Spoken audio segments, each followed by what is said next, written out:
클릭해 주셔서 감사합니다. 오늘 하루 좋은 일만 가득하시길 정성을 다해 기원드립니다. 구독과 좋아요와 알림 설정을 꾹꾹 눌러주세요. 야담TV 이야기 시작하겠습니다.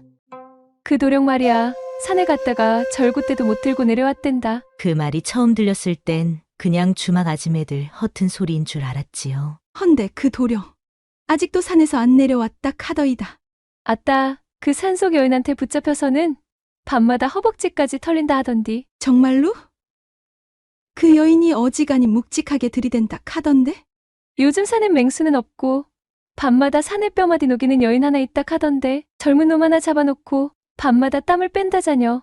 껄껄. 자, 그럼 그 순진한 도령이 어쩌다 그 여인한테 끌려 들어가게 되었는지 그 이상한 밤의 시작으로 다시 가봅시다요.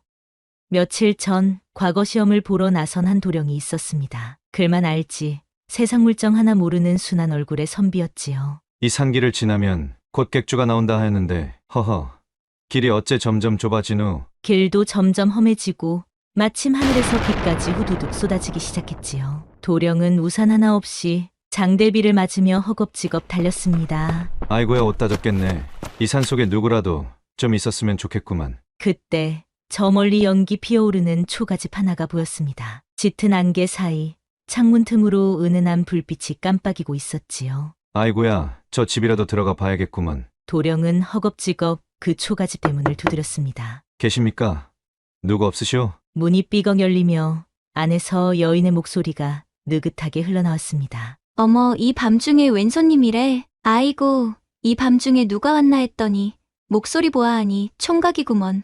호호. 그리고 잠시 후 젖은 머리를 틀어 올린 여인 하나가 문을 열었습니다. 옷고름이 살짝 풀린 채 바람에 날리는 그 자태는 도령의 눈동자를 순식간에 얼어붙게 만들었지요. 아이고야, 비에 옷이 다 들러붙었네. 젖은 옷 붙은 거 보니 몸매가 아주 반듯하이 좋아 보이오. 도령은 얼굴이 붉게 달아오른 채 고개를 숙이며 머뭇거렸습니다. 어디 말 한마디 꺼내기도 쉽지 않은 듯 입술만 몇 번 달싹이더니 그제야 조심스레 말을 꺼냈지요. 아, 저 그게 그냥 비가 와서 잠깐만 들어가도 되겠소? 여인 능청스럽게 손짓하며 말했습니다. 그럼 미리 들어오시지요. 춥고 젖은 몸은 따뜻한 데서 데워야 하는 법이지요. 그렇게 도령은 알 수 없는 기운이 가득한 산속 초가집에 들어서게 되었던 것입니다. 그런데 그곳에서 그를 기다리던 건 단순한 피피할 잠자리만은 아니었지요. 잠시 후 두 사람의 숨소리에 작은 초 하나가 흔들리며 방 안을 붉게 물들이고 있었습니다. 그리고 도령과 여인 사이엔 아직 말보다 숨소리가 더 많았지요. 방 안 공기는 따뜻했지만 도령의 얼굴은 더 빨갛게 달아올라 있었습니다. 그 모습을 본 여인이 슬그머니 도령 곁으로 다가오더니 능청스럽게 웃으며 말을 건넸지요. 도령 양반, 몸은 좀 녹으셨소? 근디, 어째 얼굴이 더 벌겋게 익어 보이네. 아, 그게 저는 이런 자리는 익숙하지 않아서. 여인은 슬그머니 이불 안에서 도령의 손을 살포시 잡았습니다. 그 손끝을 바라보며 장난스러운 미소를 머금은 채 속삭였지요. 그럴 줄 알았지요. 이 손 글씨 쓰던 손이구먼. 아주 고운데 내가 오늘 그 손 좀 가르쳐줘야 쓰겄네요. 나는 말 잘하는 사람보다 손끝이 따뜻한 사람이 좋더이다. 여인의 손길을 도령은 그저 웃고 넘겼지만 사실 그 말도 여인이 슬쩍 떠본 시험이었던 셈이었습니다. 그때 슬그머니 여인의 손이 도령의 가슴께를 지나 허리께를 스쳐 바지춤 언저리까지 내려오는 게 아니겠습니까? 도령의 숨소리는 점점 거칠어지고 몸은 장독대 여모이처럼 땡볕에 기지개를 켜듯 그 기운을 드러내기 시작했지요. 그러자 여인은 슬며시 도령의 몸을 더 끌어안더니 장난기 어린 눈빛으로 아래를 슬쩍 내려다보며 킥 웃었습니다. 그리고 능청스럽게 말을 던졌지요. 어머, 이것이 참말로 수줍게 고개를 드누나. 이렇게 야무진 걸 어찌 숨기려 했소? 도령은 숨이 가빠지고 얼굴은 더욱 벌겋게 익었습니다. 그는 어찌할 줄 몰라 헐떡이듯 말끝을 흐리며 혼잣말을 중얼거렸지요. 이게 사람 마음이란 게 참. 그날 밤 여인의 품 안에서 도령은 처음으로 몸과 마음을 함께 내려놓았고 그들의 이불 속엔 숨결보다 더 뜨거운 감정이 넘쳐 흘렀습니다. 그리고 그날 이후 도령은 글보다 여인의 웃음소리에 더 귀를 기울이게 되었다지요. 그렇게 뜨거운 밤이 지나고 창호지 너머로 스며드는 아침 햇살이 방 안을 부드럽게 비추고 있을 때 도령은 이불을 덮은 채 여인이 사라진 것을 깨닫고 한참을 누워 있다가 머리맡에 남겨진 여인의 향기와 미소를 떠올리며 혼잣말을 내뱉었지요. 허허. 내가 진짜 여인의 품속에서 밤을 지샜구만. 아따 어젯밤 일 생각하면 심장이 아직도 벌렁벌렁하네 그려.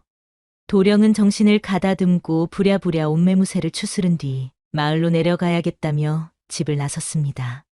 도령은 산길을 내려가며 혼잣말을 툭툭 내뱉기 시작했습니다. 마음은 이미 엉뚱한 데 가 있었고 머릿속엔 여인의 웃음소리만 맴돌았지요. 허허 이러다 과거는커녕 여복에 빠져 죽겠네. 아이고 한번 품에 안겼다고 마음까지 들썩거릴 줄이야. 그런데 이상했습니다. 분명 내려가는 길을 따라 발걸음을 옮겼는데 한참을 걷고 나서 고개를 들어보니 다시 그 초가집 마당 앞에 서 있는 게 아니겠습니까? 이게 무슨 분명히 길을 내려왔는데 어찌 또 여기지? 당황한 도령은 다시 반대 방향으로 걸었고 이번엔 다른 길을 선택했지만 또 다시 그 초가집 앞. 도령은 이마에 식은땀을 흘리며 고개를 두리번거렸습니다. 설마 내가 길을 잘못 든 건가? 아니면 그 순간 마당 너머에서 익숙한 목소리가 들려왔고 그 여인이 느긋한 표정으로 문 앞에 서 있는 게 아니겠습니까? 호, 도령 양반 또 오셨어? 이 산길이 원래 그런가 보더이다.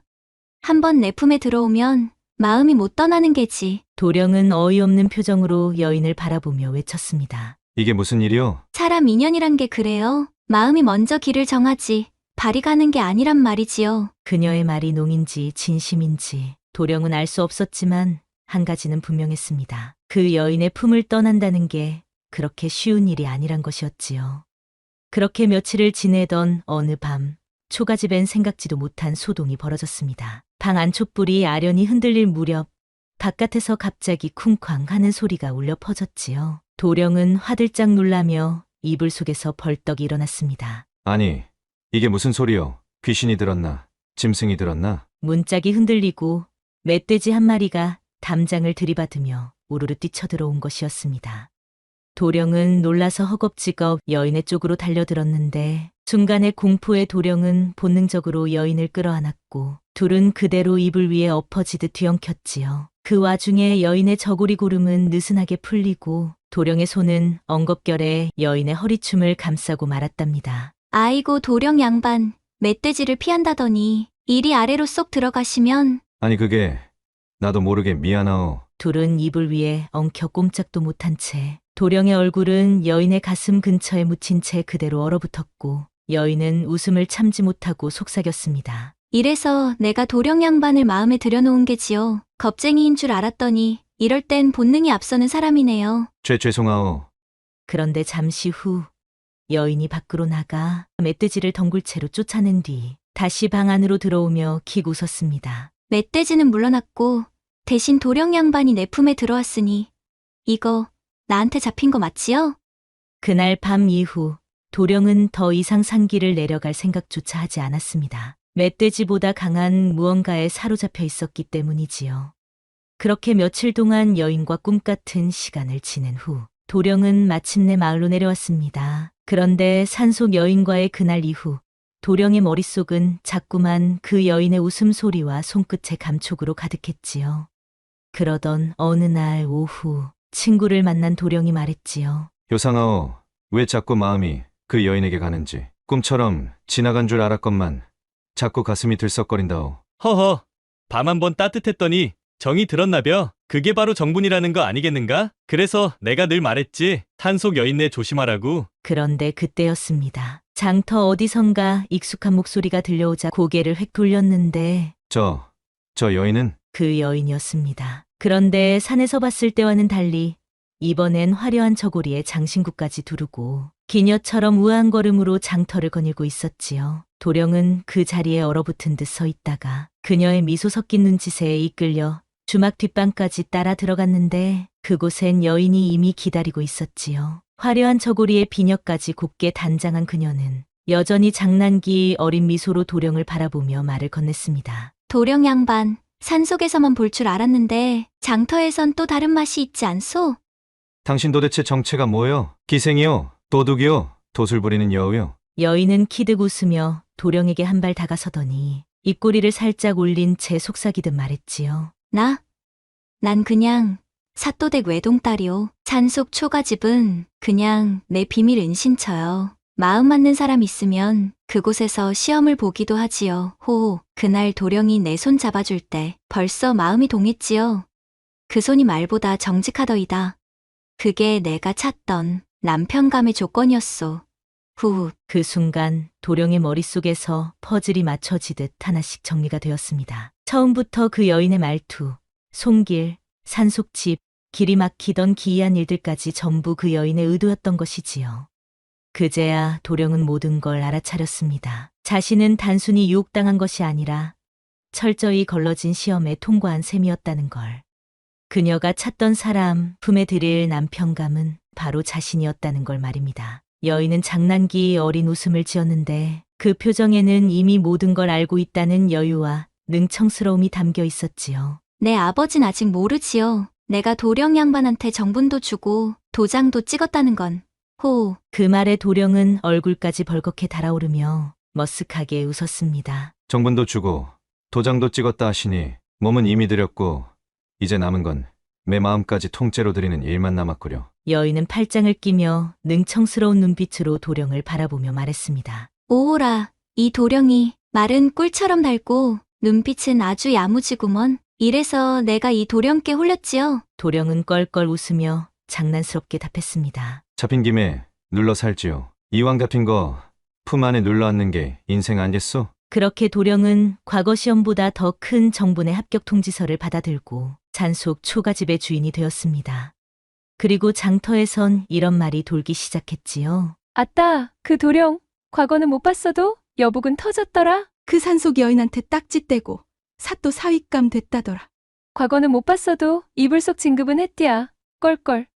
그 이후 도령은 붓보다 여인의 손을 더 자주 쥐었고 책보다 그녀의 눈동자에서 글을 읽으며 살아갔다지요. 우연처럼 스친 여인의 눈빛, 빠져나가려 해도 돌아오던 산길, 그리고 결국 밝혀진 여인의 정체까지 모두가 고리처럼 이어진 하나의 개였던 것이지요. 하지만 그 계략의 끝은 함정이 아니라 정분이었습니다. 그렇게 보면 인연도 어쩌면 누군가의 계략일 수 있고 사랑도 결국 놓치지 않으려는 마음에서 피어나는 계책일지 모르겠습니다.